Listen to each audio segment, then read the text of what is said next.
Hello everyone, welcome to my another video আৰু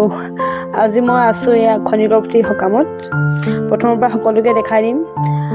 কেনেকৈ হকাম ভা আৰম্ভণি কৰে কেনেকৈ শেষ কৰে সকলোখিনি দেখাম গতিকে ভিডিওটো সম্পূৰ্ণ কৰিব অলপ স্কিপ নকৰিব ইয়াৰ প্ৰথমে চাকি বন্তি জ্বলাই লৈছো সন্ধিয়া সময়ত যেহেতু আমাৰ পুথি আহিবৰ সময় হৈছে তো আগতেকে আমি ইয়া চাকি বন্তি জ্বলাইছো আৰু ইয়া আমাৰ সকলোখিনি আদৰিবলৈ গৈছে খনিকৰপতি ভাগক এয়া আহি দেখিছে আপোনালোকে পুথিভাগ আহি পেলাই আমাৰ ওচৰত উপস্থিত হ'লহি আৰু সেয়েহে সকলোৱে এনেদৰে ধূপ ধূনা বন্তি জ্বলাই আদৰিছোঁ পুথিভাগক সকলোৱে ধুনীয়াকৈ সেৱা কৰিছোঁ প্ৰাৰ্থনা কৰিছোঁ যাতে সকাম ভাগ সকলোৱে পাৰ হৈ যায়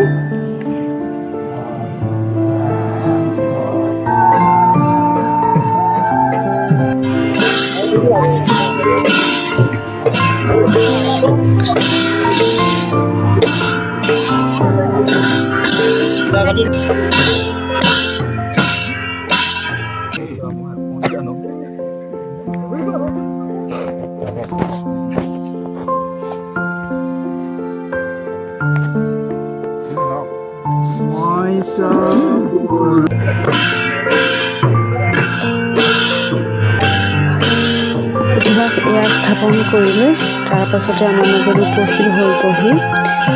আমাৰ প্ৰভু ঈশ্বৰ তেখেতকো সুন্দৰকৈ আপ্যায়ন কৰিছে আদৰণি জনালে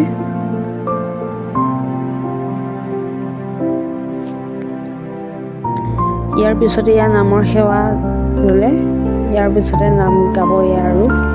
এয়া হৈছে ৰাতিৰ নামৰ দৃশ্য ধুনীয়াকৈ প্ৰসাদ সাজু কৰি লৈছে ভকতসকল ধুনীয়াকৈ বহি আছে যেহেতু ঠাণ্ডা পৰিছে সেয়েহে জুইৰো ব্যৱস্থা কৰি দিছে ঠাণ্ডা হ'লেও কিন্তু ভকতৰ সমাগম কম হোৱা নাই যথেষ্টখিনি মানুহ হৈছে বহি লৈছে ধুনীয়াকৈ খাবৰ বাবে আৰু ময়ো বহি ল'লোঁ ধুনীয়াকৈ খাবলৈ বুলি এয়া প্ৰসাদ দিছে লগতে কোমল চাউল আৰু ভাজি বহুতো খাই ভাল লাগিলে তাৰপিছত এয়া হৈছে ৰাতিপুৱাৰ দৃশ্য ৰাতিপুৱা গা পা ধুই ধুনীয়াকৈ পুথিভাগৰ ওচৰত চাকি বন্তি জ্বলাই ল'লোঁ যাতে মনৰ বাঞ্ছা পূৰণ হয় আচলতে খনিকৰপতি ভাগ বহুতো মহিমা আছে এই পুথিভাগৰ ওচৰত যোনে বিশ্বাসেৰে ভক্তি কৰে শ্ৰদ্ধা কৰে সেৱা জনায় আৰু তেখেতৰ মনোবাঞ্ছা পূৰণ হয় বুলি সকলোৱে বিশ্বাস কৰে সেয়েহে ইয়াত ইমানবোৰ ভকতৰ সমাগম হৈছে আৰু এয়া হৈছে ভকতৰ বাবে যোগাৰ কৰা কিছু খাদ্য ময়ো খাই লৈছোঁ পায়স আৰু পনীয়া চাহ লগতে লাল চাহ মানে তাৰপিছত এয়া হৈছে আমাৰ প্ৰভু ঈশ্বৰে বনাই থকা কিছু দৃশ্য বহুতো টেষ্টিকৈ বনাইছে যদিও বহুত সোনকালে বনাইছে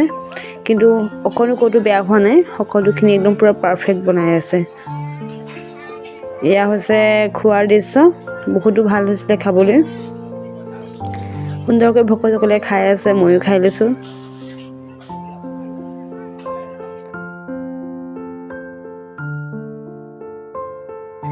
আৰু এয়া হৈছে পুথিভাগ বিদায় কৰাৰ মুহূৰ্ত আমি যেনেদৰে পুথিভাগক আদৰিছিলোঁ ধূপ ধূনা বন্তি জ্বলাই তেনেদৰেই পুথিভাগক বিদায় কৰিছোঁ বিদায়ৰ সময়ত এয়া ভকতসকল থিয় হৈ দিছে সেই ভাগক সেৱা জনায়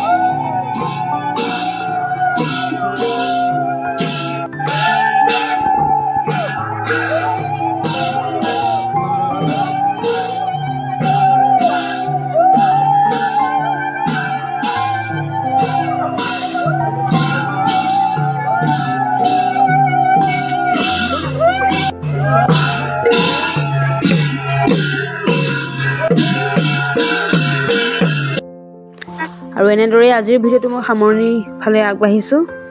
ভিডিঅ'টো যদিহে ভাল পালে লাইক কৰিব কমেণ্ট কৰিব আৰু চেনেলটো মোৰ ছাবস্ক্ৰাইব কৰিব আৰু ইমান পৰে ভিডিঅ'টো চাই থকাৰ বাবে সকলোলৈকে মোৰ ফালৰ পৰা বহুতো ধন্যবাদ জ্ঞাপন কৰিলোঁ আৰু এনেদৰে আপোনালোকৰ কুশল কামনা কৰি পেলাই আজিৰ ভিডিঅ'টো ইমানতে মই সামৰণি মাৰিছোঁ ধন্যবাদ